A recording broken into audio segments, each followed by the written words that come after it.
Bonjour à tous, je m'appelle Anne-Sophie Leclerc et je suis conseillère pédagogique Récit au Centre de services scolaires des Hautes-Rivières.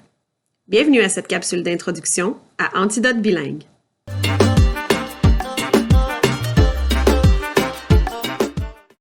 Une fois que le logiciel Antidote est installé sur votre ordinateur, vous pouvez l'ouvrir de plusieurs manières.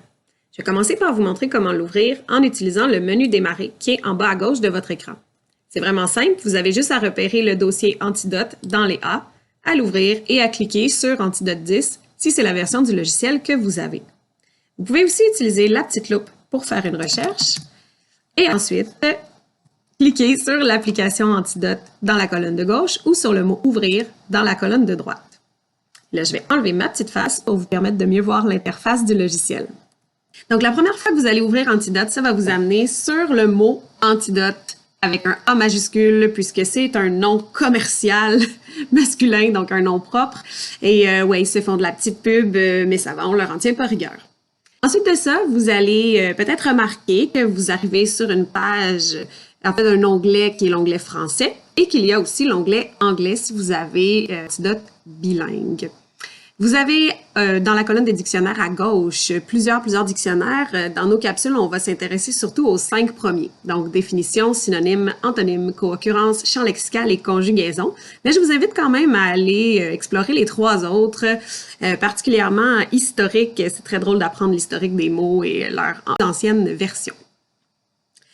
Ensuite de ça, vous pourriez aussi vouloir utiliser Antidote à partir directement d'un document Word. Et ça, c'est formidable parce que vous n'aurez rien à installer. Une fois qu'Antidote est installé, ça va automatiquement s'ajouter comme onglet dans n'importe quel document Word que vous pourriez écrire. Dans mon exemple ici, évidemment, puisque je suis avec Antidote bilingue, j'ai pris un texte en anglais, mais ça fonctionne très bien, même encore mieux en français.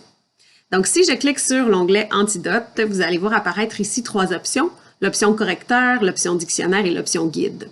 Donc, si j'ouvre l'option correcteur, ça fait apparaître une nouvelle fenêtre avec plusieurs options de correction, de révision, d'inspection et tout ça, auxquelles on va s'attarder dans d'autres capsules, puisque celle-ci, c'est la capsule d'introduction. Donc, je vais vous inviter à aller regarder les capsules subséquentes pour avoir plus d'informations sur toutes ces options-là. Donc, quand vous aurez terminé de faire toutes vos corrections avec cette fenêtre Antidote, vous allez pouvoir tout simplement cliquer sur le bouton X pour fermer cette fenêtre ou sur le bouton Revenir au texte pour la même raison.